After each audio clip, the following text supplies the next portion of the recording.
Yes, welcome to It's in the Word. My name is Ike Benjamin. I'm your host. And yeah, I was just enjoying that little jump up song from the islands, you know what I mean? But you know how I do. I mean, I want to ask you all a question. Fathers, dad, which one are you? You're sitting on the couch. I want you to think about that. Dad, fathers, dad, which one are you? But just before we get into that, I'm going to have a quick prayer. Oh, Heavenly Father, we thank you, dear Lord, for waking us up this morning. We thank you for bringing us to this point. We ask you, Lord, to touch the father now that's watching this program, touch the dad now that's watching this program. Have him ask himself, which one am I? Father, dad, which one am I? But whatever he is, Father, just bless him and give him the strength and the courage to keep moving on. These simple things, Father God, we ask in your name and mercy's sake. Amen. Amen. Yeah. Prayer does my heart good. It relaxes me. It kind of like brings me into focus. But yes, we're sitting here tonight and we're going to be talking about fathers, dads, which one are you? I want you all to feel free to give us a call with a question, comment, or concern. But normally what I like to do is start from my far right to left here, introduce my panel. Go ahead. My name is Jonathan Bradshaw. I'm a dad. I have 3 children. And I just thank God to have the opportunity today to talk about children. Okay. Sir? My name is Anthony Jones. I have 3 children, and I'm a dad also. And I thank you for allowing me to be on this show today. This is a privilege. Okay, well, thank you. Well, thank God in the midst of all that. Amen. But yeah, and there you have it. We have 2 people here two dads here that's going to actually sit, and we're going to talk to you sitting out there who, you might be wondering, which one am I? Father, dad?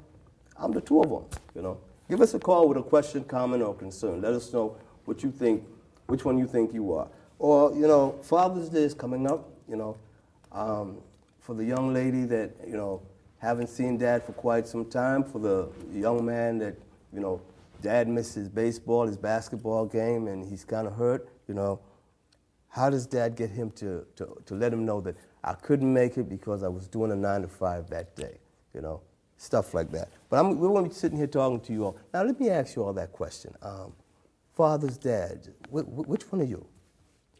Well, I would say father, because in my interpretation, if we're going to just use fathers and dads, okay, I think a father is the one that's going to raise that child. Mm-hmm. I mean, anybody can participate in having a child. Okay. But just you participating in having that child, it really doesn't count for much if you don't help to raise that child. I see. Okay. You got something to say about that? Me, myself, when I was younger, okay, I would go there. When I was younger, I had a child, and I don't believe I was a father at that time. I was young.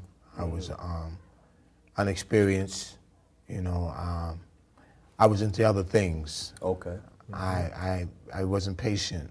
I didn't have patience, and I didn't have the wisdom and the knowledge that I have now to father a child. Okay. I just want to add to that. And I mean, me, myself, I'm a grandfather today. And a lot of people say to me, well, like, you don't look like a grandfather. You don't look, and that makes me feel good. You know? I don't look like me too. But yeah, my kids have grown, and I wasn't in their life all 24/7, but it got to the point where, when I'm there, like right now, I'm in their lives today. Mm-hmm. I'm in my daughter's life more than I am my son's, But we're working on it.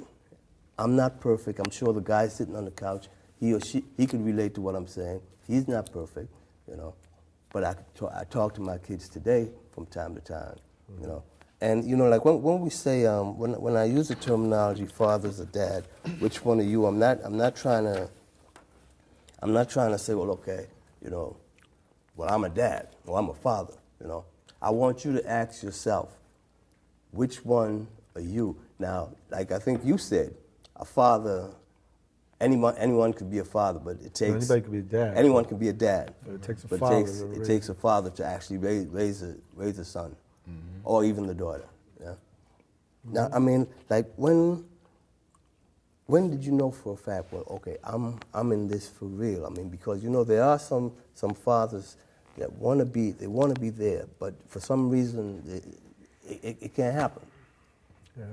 Well, one of the reasons, Okay. Go ahead. don't mind me going, one of the reasons could be if a father, a dad, or a young man, that is, Okay. he's at a young age and he impregnates the woman has a child, they have a child together, and he's under the influence of alcohol or drugs, or, you know, his lifestyle keeps him in the street, or, you know, away from home, away from being responsible, you know. That could be one of the factors also that could, show neglect. Neglect will come into the play, into the picture, that is. You know, I always talk about myself. Okay, You well. know, I was one of those young men that was, you know, preoccupied with other things, and it took precedence over being responsible and being there for, you know, the child like I should have been, you know, because I didn't have the understanding, I didn't have the wisdom and knowledge that I have today as an older gentleman, and I'm a father. I could say I'm a father today, you know, in my daughter's life today, and my son's life, and I feel proud about that. I feel good about that. And I just like to say to the viewers that, you know, many are watching this evening, and I hope that, you know, it gives them a thought. A light will come on in their minds and, you know, in their hearts, and, you know, they would, you know, think about things, about, you know, fathering their children. Okay. So you want to add something to that? Or? Yeah, well, one thing is, and you hear it so many times, is that, especially children today, we're going to go with the positive and the negative. The negative you hear is that when a child grows up without his dad, he grows up angry, you know, usually ends up being incarcerated, doing drugs, doing negative things. Okay. But I try to look at things always in the positive light that I can, and I try to reflect on people who came up that way, but were able to make something positive out of themselves. I mean, some of the young men may not know, who don't follow, like say basketball or whatever, but I was listening to NBA channel myself today, and LeBron James was raised just him and his mom, and look where he is today. His mother was a positive force in his life, and it became out positive. Kevin Durant was the same way. He was raised without his father. So now look at him. So I'm saying that to give a positive note to some of the, if there's some young men that are listening, I just want to say to you that just because your dad's not around, don't take that negativeness and turn it into hate and anger and reflect it out on the world. Try to find something positive out of it, especially with your mom. I mean, put that energy into doing the right thing, going to school, getting some education. You know, make your mom proud of you, and then you guys work together to make something positive out of yourself. Okay, and on that note, so it's also fair to say that in spite of a woman, you know, being a woman, she could also be a dad in a sense, in many ways. Yes. You know, because if dad is not around, but she's there running, carrying the ball, she makes it happen where, okay, I can have this, where my son could be another LeBron James. My father could be, you know, the type that say, well, okay, yeah, I'm going to make this happen. I could do this, you know. In all that to say that even with the woman, you know, that woman could be just as strong as the man. Is that fair to say? Yeah. Well, matter of fact, now that you say that, let's throw a reversal on it. There are some men out there today that's raising their children, and the moms are not around. So, you know, that's a good thing. It lets you know that just because, even though I know there's always a talk about the deadbeat dads, but let's talk a little bit about those fathers that are doing something positive, that are raising their children because they say their mom is a drug abuser or alcoholic or whatever, and he just takes on the responsibility that, hey, well, you know what, my child's got to be raised, and if she can't help me, I got to do it myself, and it happens a lot these days, I think. Just briefly, to add on to what you were just saying, I know a great guy, Peter McCarthy. McCarthy, he's the owner and president of Steps to Solution. He raises a kid, his son, by himself, you know, each and every day. He gets up from sunrise to the sun go down. Right. I mean, he raises this kid by himself, and he's a father, you know. I can truly say that he's a father. You know, he really should have a lot of love involved in that, you know, interest, patience. You know, he shared with me a lot about the, you know, responsibilities, you know, that he has with this little one. And I commend you for, you know, acknowledging that, bringing that up in this discussion. Yeah, well, even though, let's say the mother and father that's home together, let's say mother and father home together with, you know, the little boy and the little girl, but right now, mama is doing most of the work.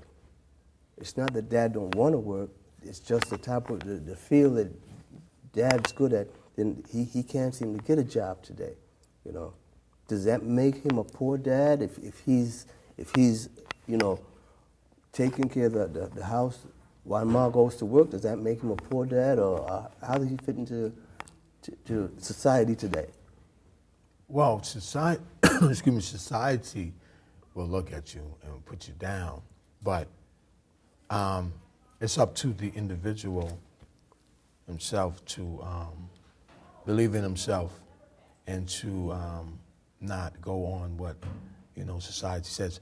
If, for myself, if my wife is out at work and I'm home and I'm unable to find a job, I'm going to do what I can around the home so when she comes home, it'll be easier on her. Okay. You know, prepare a meal, clean up, you know, and it'll be easier on her and things will go a little smoother, you know what I mean? Okay. Are you in agreement with that? Of course. You know, it's if you in a situation where you're not working, I think that's the only thing you can do is do what you can do. If you can cook a meal, keep the house clean, anything that can save your wife or you know, your woman from having to come home and do it after work, and you're not. That's the best you could do. Do what you can do. Is there such a person that the man that doesn't have the job, but he sits home and he decides, well, okay, I'm not going to do nothing. She could do it when she comes home. Do that too. Yeah. Really? There's plenty of selfish men out there. So when the lady comes home now, with Father's Day coming up now, is it fair to say, well, okay, we're going to take Dad out, or do we take Ma out on Father's Day? I mean, how do we fix that? Well, in my situation, there's been times when my kids had looked at me as coming up. Me and their moms had split up early. Okay. My oldest was like 1 year old when we split up. So when the other couple came along, it was just in the process of me continuing to try to take care of him. And we had a couple more, to be honest with you. But I always stayed a positive force in their life. I always took them to church. I always, even though we didn't live together, I always went by there every week, at least a few times a week, loyally, to make sure that they had what they needed. And till today, my children can appreciate that, and they've told me they thank God that I was in their life, because if I didn't, I wasn't, no telling where they would have been. They've acknowledged that to me. Oh, well, that's a good thing. Like I said, I have a son and a daughter, and I'm kind of proud to say I got 3 grandkids today, you know. And it's like, okay, my dad, I mean, I thank God he's not with us today, but I thank God for him that when he was here, you know, he showed me wrong from right. Right. You know, I didn't understand it back then. Right. You know, and you sitting out there, you might be able to relate to what I'm saying. Give me a call if you could relate to what I'm saying. My father told me to put yourself over there, boy, and he let me have it. You know, my father didn't talk much. You know, it's just like he'll ask you to, you know, common sense. Which one is it? You know, and if you could explain it to him and it doesn't make sense, he'll calmly say, "Put yourself over there, boy," and he let you have it. Just as calm, you know. That's how it was. This is calm. And today, when I reflect, I'm not ashamed to talk about that today. When I reflect on that, I'm glad for those whippings that I got. Now, I do believe today you can't do that to the kids today. Oh, no, not at all. So if Dad was to say, well, okay,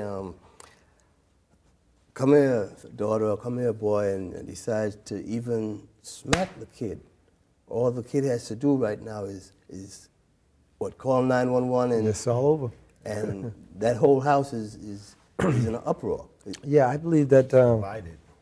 not to interrupt you, but I believe that's part of the reason why there's so much negativeness going on with a lot of young men today, is because of the fact that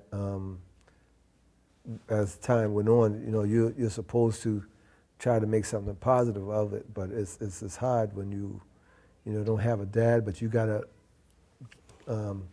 do what you can to make things easy as you can for mom, to try to make that you'll be able to get along together, go to school, try to get your education together, do whatever the less pressure you could bring on mom.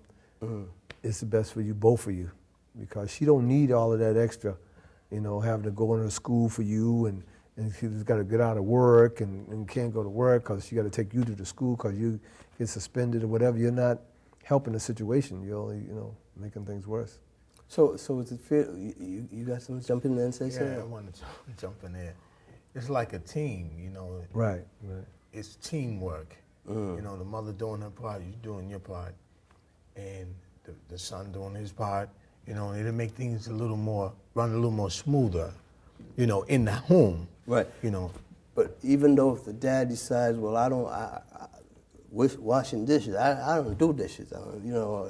I mean, just basic stuff to make the stuff, like you said, to make everything run smoother.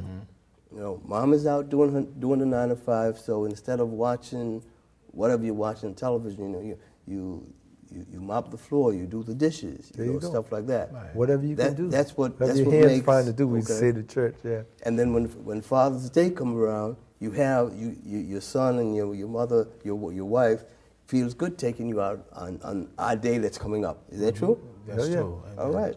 Most definitely. So I think we have a phone call. Hello, caller. Welcome to It's in the Word. Question or comment, please. I have a question.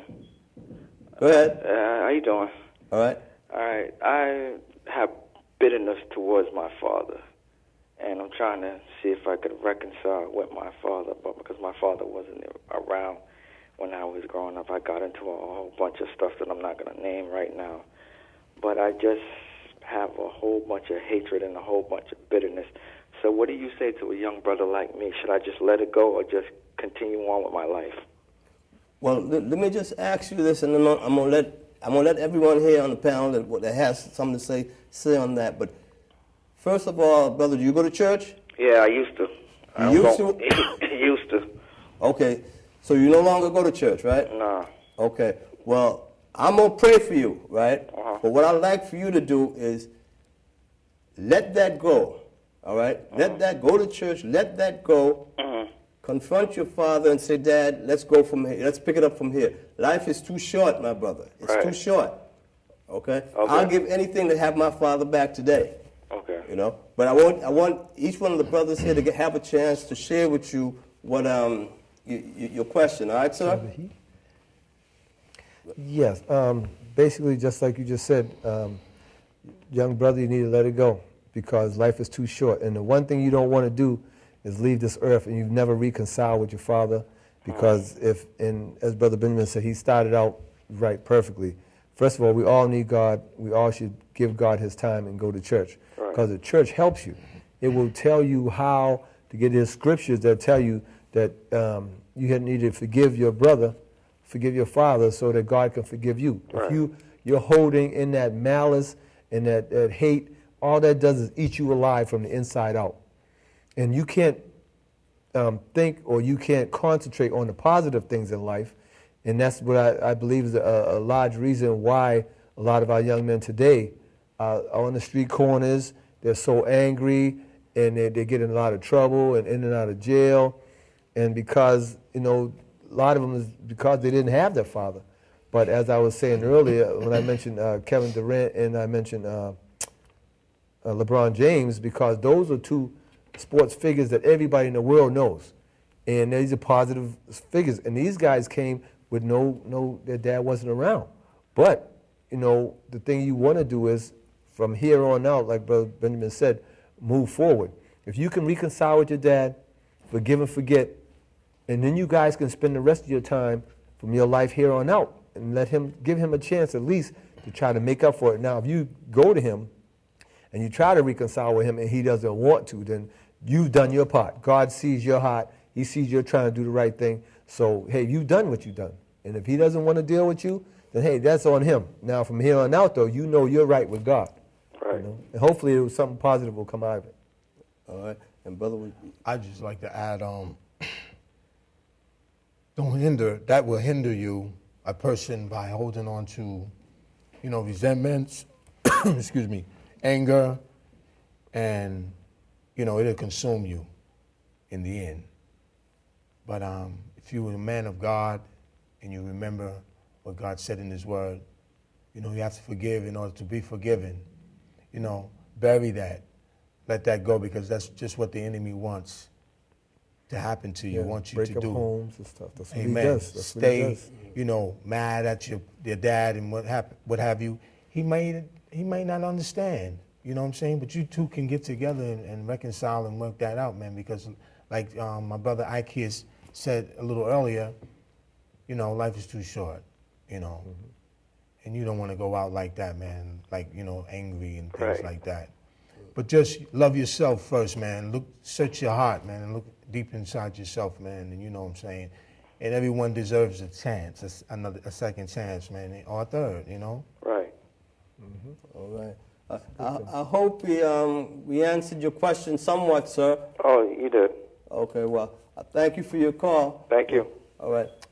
And we got like a minute or two before we go to our break, but I want to just take the time right now to just thank you all, let you all know there's someone else out there listening, And what we're talking about here, Father's Day is coming up. I know you do. You got something coming up. Yes, I do. Within a quick, before we go to this break, Yeah. tell us a little bit about that. Again, my name is Jonathan Bradshaw. I'm manager of the Harmonizing Stars of Boston, and I also sing with the group. And this Sunday, we'll be celebrating our 45th anniversary, 45 years of singing gospel music. One group? acapella. One Yes. group together, 45 Yes. years? Yeah, Harmonizing Stars of Boston. And we're going to be having our 45th anniversary at the Zion Holy Temple Church in Dorchester. That's off of Norfolk Street, number 79, Stanton Street. That's going to be at 4 o'clock. So that's a nice Father's Day program. I'd like to tell the fathers to come on out, bring your family, your children, everybody. It's going to be all a cappella concert with a cappella group, a cappella choir. And it's going to be all a cappella, so it's something that's really never been done in Boston. So. And where's that going to be again? 79 Stanton Street in Dorchester, off of Norfolk Street in Dorchester. Norfolk. Okay. Yeah, and on that note, we're getting ready to take a break. And when we come back from this break, I want you all to give us a call. We're sitting up here talking about fathers, dads, which one are you? Ask yourself, look to the right, look to the left, and say, well, what am I? I'm a father or dad? Which one? Yes, my name is Ike Benjamin. I'm your host. And tonight, we're talking about fathers, dad. Which one are you? I'm sitting here talking to two experienced men in the Lord and two experienced fathers and dads. We're going to find out which one they are today.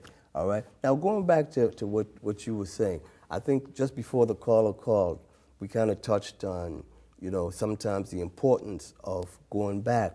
Maybe dad don't know how to reach you. Right. So sometimes it's you have to reach important. out. Somebody got to be for God, like Right. the church says, yeah. It's important for you to go in and say, Dad, how you all say today, Dad, what's up? And break that ice. Yeah. And I think what's important, too, is that when you have two parents, and usually what happens is when a couple, can't see eye to eye, and you end up breaking up, and then the man leaves or the woman wants the man to leave for some reason, whatever. I think the one thing that the parents should never do is turn that child against the other parent, whether it be the mother or father, because it can work both ways. Okay. And that's not a good thing, because that child, will grow up hating his dad, and maybe it wasn't even the dad's fault. Or maybe, like I said, for that reason, he won't give the dad a chance. Because sometimes, not to point no fingers or nothing, but they have an old saying that says a scorned woman. Okay. She can sell a child something that maybe wasn't even quite true or wasn't as bad as she make it to be. And for that child to grow up hating you, and I'll tell you an incident. I have a nephew one time, he was dating a girl and they had a child together. And because the woman wanted his address where he lives. He wanted to meet with her at his mom's house and keep his address neutral because she was kind of violent. So because of it, he wouldn't tell his address. She said that he couldn't see his child. So they went to court. The judge said, well, this man's willing to pay for his child, to raise that child. But he wants to see his child. She said, well, if I don't know where he lives, he can't see his child. The judge said, well, if you won't let him see his child, then he doesn't have to pay child support. Wow. She chose to walk away and let that boy grow up until today. That boy's like in his 30s. And wow. My nephew hasn't seen his son since he's like 2 years old. So for her to keep him away from his father just because them two didn't get along, I don't think that's fair to the child. Because I think they both need to know both of their parents regardless of what happened between the mother and child. Because I'm sure the father still loves his child, but if you don't get the opportunity to do it, that's not fair to you as a man. That's right. Do you have something to put into that? Because I'm sure you got. Well, I agree with everything you're saying. You know, like the mother, you know, just because she's not with the father of the child, she shouldn't, you know, turn the child against the father, you know, or tell the child untruths, you know, because a lot of that is going around, you know, and when a child is young, really young, you know, their mind is like a sponge. Okay. And you can just about tell the child anything, you know, and you can mold that and shape that in their minds for them to, you know, grow, and that'll grow with them, you know, and they start believing that, you know. But I just think that, you know, and believe that one should, you know, really, you know, sit back and take the time out and to really evaluate, examine themselves, you know, when a person has children today. You know, even when they're teenagers, that's the most important time also, but the most important time is when they're young.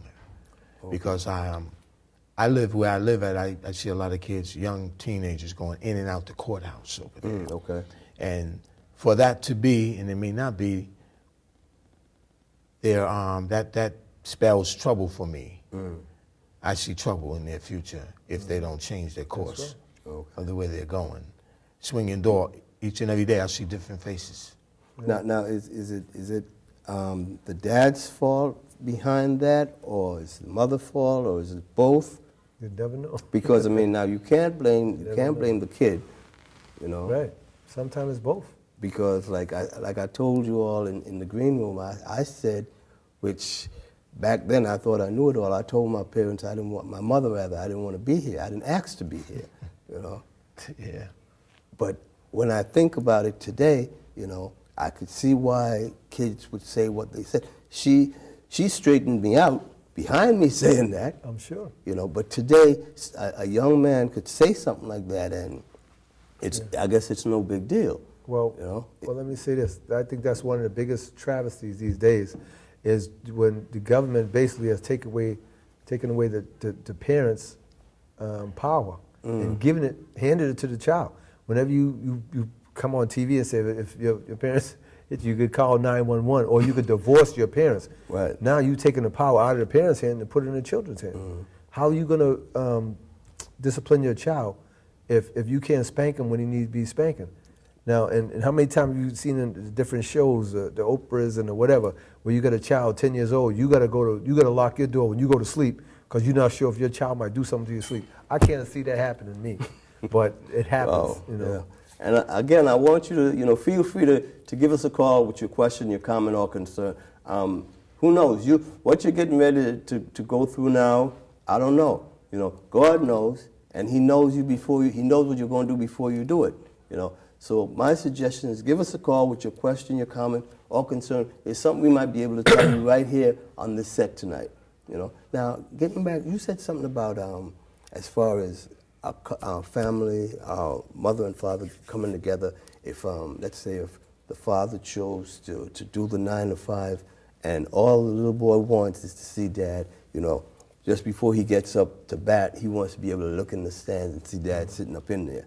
But dad can't make that game because he's got to make that dollar, you know. How do we explain that to the kid so he understands? Well, Or even in some cases, the little girl and her plays, you know? yeah. I think it's one of those things where you can try to tell them as a child it's kind of tough, but again, I think the moms can play a good role in that and letting them realize, you know, your dad go to work so we can eat, whatever, and not use it as a negative or turn that into a negative situation. As the child gets older, he'll have better understanding, and then we'll understand that, yeah, dad's got to work so we can eat, and they'll be all right. But if it's a situation where dad's just not around because mom won't let him come around, or he's just not trying to be a dad, and I would say to myself, I thank God that I was there for my children. Until today, they still love me for it. And I would say the reason I think a lot of it happens today, with like the deadbeat dads and such, is we get so complacent or so into ourselves that we're not even realizing you're putting your child aside so that it can be convenient for you. You don't have to give the moms money every week. You don't have to go over there so many times to see your child. You ain't gonna have obligation to take them somewhere or do this. You avoid the whole situation. Oh, that's not my child, or you know we got to do a DNA and this and that. If you know it's your child, be a man to stand up and take care of your child. Why say, oh, well, that's not my child, and even though she wants to do a DNA, but you don't because you know it's yours. Don't go on the Jerry Springer show and say, okay, you know, let's see if it's mine or not. Don't put yourself out like that. Okay. And you were saying? He said a mouthful right there. You know, I was gonna add that make sure you explain to the child if like a father can't be there, he's working all the time. Right. So you can have that roof over your head, those clothes on your back, food on your table, lights, you know. The mother has to make sure she explains that to the child, even when the father can't. It's impossible for him to do that because he's always gone.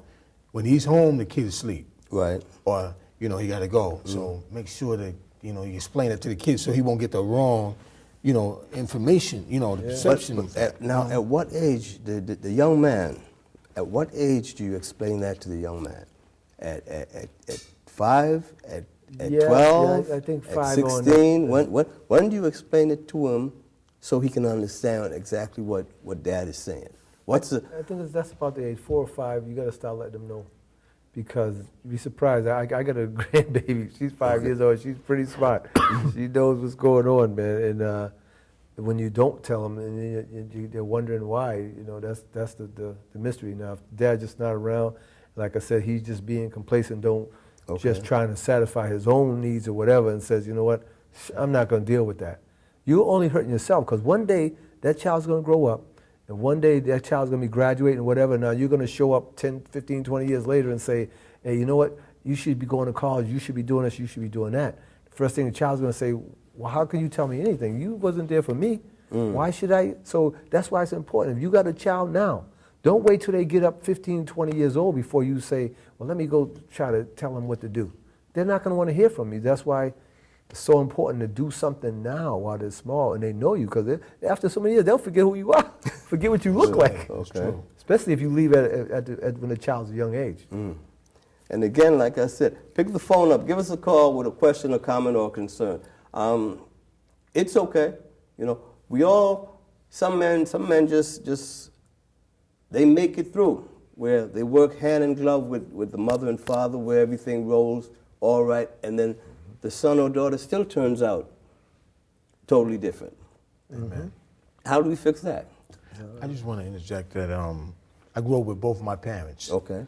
And I said that to say this, that most homes, there's a father and there's a mother, and both of the parents aren't even taking responsibility of being a father or being a mother for the children right in the home, and they're in the same home with the children.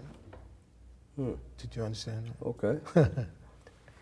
Yeah, that's not a good thing. I witnessed that. I'm sorry to cut you off, but I witnessed that. I've been in homes like that, where both parents are there and the kids are running amok. They're doing what they want to do, and, you know, I mean. So the mentality of dad at that particular time, where's dad where's mom's mind when that's going on? Well, I would say to that is, we need to go back to basics. Because I'm sure you know how you was raised, or maybe how I was raised a little older than this gentleman, but I know when we came up, we listened to our parents. And if we didn't, they knew how to make us listen. There you go. You know what I'm saying? Yeah, I do, when I do comedy sometime, and that's one of the jokes I use. Okay. I say, when we were coming up as kids, our parents raised us with the fear of God. Okay. By the time the parents finish with you, the place you go, you won't go no more. The things you did, you won't do no more. The things you say, you don't say no more, because they will put the fear of God on you with a belt.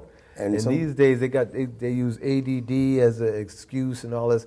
The belt was the medicine back then. That was the ADD. Man. And that's when they took that away by giving the child, say, well, you can call 911, you could divorce your parents. That was the dumbest thing they could have ever done. And just like they started in the schools, they took out the prayer. They took out, Pledge of Allegiance, anything that was disciplinary that gave a child a routine and something to look forward to every day. All that's going out of school. So, and then all the discipline went out of school. Back then, matter of fact, not to give you a chance, but back then, when I remember junior high school, middle school, we even got the rat tan, they called it. There was a thin stick that was real flimsy. And it bends. Yeah, the bamboo but it stick. didn't break. Yeah, one of my teachers even kept his in a bottle of vinegar. So when he crossed your fingers, you knew what was up. And another school I went to, middle school, they used a paddle with holes in it. And when you messed up, they took care of you. But you better not touch a kid in school, man. You got a 51A on you, and you're in trouble. Well, all that, well, that's the law today. But what we're talking about, Father's Day is around the corner, and we want to know, is it a fine time for Dad to just show up and say, well, it's Father's Day, we all going to take me, or what are you all going to do for me on Father's Day? Or is it the mom, like I asked before, it's the mom that's doing the job of both, that the son decides, well, okay, Mom, it's Father's Day, but I'm going to take you out anyway. There you go. Could you all relate to that? You sitting out there on the couch, give us a call if you have a question, comment, or concern. We're getting ready to take a break in a couple of minutes. When we come back, I want you all to call. I want you all to know, okay, yeah, we talking about you. We talking about the guy sitting on the couch, or we talking about the young man just coming from the bathroom, getting ready to sit on the couch. Question, comment, or concern. I mean, what are you, a father or a dad? Which one are you? Give us a call and let us know, all right? But yeah, when it comes to the point where, just before we go to this break, I want to ask you, when it comes to the point where you say, well, you know what, when I was growing up, this is what I used to do, and the little boy, the young man who's what, 12 now, said, well, Dad, that's back then when you were doing that. You just can't hit me like that. I ain't going for that, What does the dad say? He just takes that, swallows that, and go on, or what? How we fix that before we take this break? Well, it's still all about how you bring that child up. If you brought the child up with that discipline, he's going to expect it. But if you never disciplined him all his life, you can't wait till he's 12 or 13. It's like coming up in the church. I was brought up in the church. Okay. And you don't wait till a child is 14, 15 years old and start taking him to church. Because he's not trying to hear it. But if you bring him up in the church, what does the Bible tell him? Right. Bring up a child in the way he should go, and when he grows old, he won't depart from it. Well, they may depart, but at least it's in them. They know God. That's right. You showed them the way. If they walk away from the church, they still got God in them, and you pray and hope and pray that one day they will come back. Found their path. Hear your two cents before we take this break? I agree. Once again, I agree with the brother. He said a mouthful. I agree with what he's saying, because, I'm just going to end on that note because he said a mouthful. Okay, so he just I said agree with him. He said everything that you were getting ready to say. That's what Just about. Okay. And on that note, like I said, we're getting ready to take this break. When we come back from this break, give us a call with a question, comment, or concern talking about fathers, dad. Which one are you? My name is Ike Benjamin. I'm your host, and we're sitting here talking to fathers and dad. We're asking you, which one are you? Give us a call with your question, comment, or concern.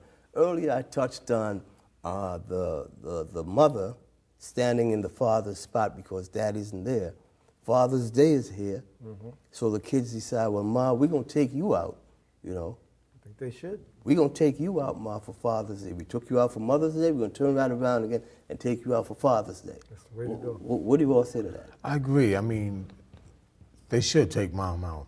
Dad's not around. Okay. Father's not around. And Mom been doing a wonderful job all year, 365 days. Okay. So I'll take Mom out. Both Father's and Mother's Father and Mother's Day. Okay. Yeah. Why not? All right. Yeah, and I believe the same thing. My children say the same thing. You know, I was like a mom and dad to them at times because, you know, moms, you know, had some issues, and they always looked up to me because I always made sure they had what they needed. And like I said, I took them to church from little child to up, and I stayed in their life because, hey, I want my children to be raised right, and I got some good kids, you know. Amen. Thank God for it, you know. Okay, so and we could flip that script also, you know, for Mother's Day. You could take the dad. You could it's hard to take dad out on Mother's Day also. Hey, I'll go for it. Without dad feeling, you know, no, I'm not. Yeah, I'll go. Yeah, you know? hey, free meal, I'm down for it. Always taking care of them, so But yeah, hey, give us a call take with a whatever we question, can get. comment, or concern if you could relate to what we're talking about. Right now, we're talking about fathers and dads. Which one are you? All right. It's okay to call and, you know, share with something. You might want to share something that took place in your past. I'm here to tell you, let that go. You know, life's too short for that. Before you know it, I mean, like I said, you're looking at a young man that no longer has his parents around, but I'll give anything to have them today. You know, it's nothing better than be able to say, Ma, and hear your mother say to you, put that down. And you know, you just playing, Ma, remember you used to say that? And you laugh. Yeah. What I have to say about my mother, I remember when she had a stroke and she was just about out. My mother loved to sing. So every day I went to see her in the hospital and I sang to her. And I know she was enjoying that. She couldn't sing back, but I know she was enjoying that. Smiling, right. So I was there when she went flatline, you know. But when she went, I was happy, you know. And I know she was happy. I cried, but the tears that you saw was tears of joy, you know. And I think we have another call. Hello, caller. Welcome to It's in the Word. Question or comment, please? Yes, thank you. And I have a comment in the spirit of fatherhood. There's a song, and I trust that you're of a generation comparable to mine, where this will probably bring a smile on your face. And what it is there's a song that came out by the Winstons, and the song was called "Color Me Father," color him Father, color Right. him love, and just the Remember that song? Okay. exactly, and the music, and then the message that was in there. I just wanted to put that out there because it sounds to me like that's really the spirit of fatherhood, manhood, and family that that I'm picking up here, and I just love it. Love is the question of the answer, and that's what I'm picking up here, and I just want to share that, and God bless. Mm-hmm. And I thank you for that. Now, I love that song. Now, could you all relate to that song, Color Me? Father, Now, I know right now, see how the got to Lord color works. He don't him make love. mistakes here. Now, I got two singers on here, you know. Could you all relate to that song? Father. Yeah, you know what? Let me just say this. It's being a parent, you know, even coming up before I had any children, I always said Okay. I wanted to have at least, 3 children, a couple of boys and a girl, or vice versa. And God gave me just what I asked for. And I've always tried to be a father in their life. But the one mistake I think a lot of parents make today, especially when they're not doing the right thing, whether it be the mom or the dad, especially if they have like issues, Okay. drugs or alcohol, whatever. Parents make a mistake of a lot of times giving children what they want just to quiet them or send them on their way so they can continue doing what they're doing. Okay. Now, whether they have drug issues or not, I don't think it's right to. I mean, you have to have it balanced. You can give a child what they want, but don't spoil them to the point where you're giving them whenever they ask. Whenever my kids ask, I'll say, well, what's going on? Is it your birthday? Is it Christmas? What? What's You the ask me. occasion? Okay. Yeah, and I've seen parents do this. They're giving gifts all year, so then when they can't give, the child takes it negatively. So, but what you have to teach that child that, you have to work for that. You don't just give a child whatever they want. You spoil them to the point that whenever they ask for something, they expect to get it. Okay. But then you have to raise them in a way that say, okay, you want these new sneakers for Christmas? They cost $200. So guess what? You got to give me some good grades. You don't ask in the middle of the week, no holiday, no nothing. You want some sneakers for $200? I ain't having that. You got to earn. Is that something that you could relate to or you have experienced or what? I can relate to it from my grandson. Okay. And my daughter's how, he she rewards him. Okay. And, if he do something good, she rewards him. And if he doesn't do the right thing, he don't get that gift. What does he get? He get nothing. He don't like no. Okay. So that's when I come in the picture, because his father's deceased. Okay. And I want to step it up and, be a grandfather as well as a father in his life also, So I agree with you again. No problem about that. We should. It's good we can agree to agree. Well, it seems like you all seem to agree on quite a few things. Dads, fathers, Singing. Singing. Everything. Speaking of singing, there's something that you have coming in the near future coming up. Yes, What's that again? My group, the Harmonizing Stars of Boston, we'll be celebrating our 45th anniversary on Father's Day. Okay. Sunday, this Sunday coming. We love for everyone out there to make it to the show. It's going to be something you've never seen before. It's going to be all a cappella concert, choir and groups, and we're going to do now where's that going to take place? It's going to be 79 Stanton Street in Dorchester, off of Norfolk Street, and the show's running from 4 o'clock. So we'll start at 4. Hopefully we can start on time. I'm trying not to keep it too long, maybe like from 4 to 6 or 7, and then so folks will still have time to go out and do something on Father's Day. Okay. I don't want to keep people too long, But it's going to be a great concert. Something you've never seen before, trust me.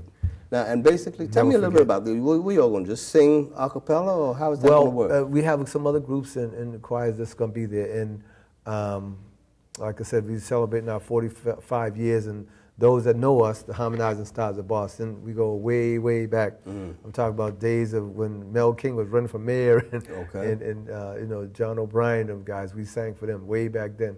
Matter of fact, I'm proud to say, come my birthday in July 12th, I'll be 58 years old. Oh, okay. And that's another thing. Us fathers got to stay in shape and keep ourselves together. Man. We can't, just because you're 58, you don't have to look 58 or feel 58. You got to keep yourself in shape.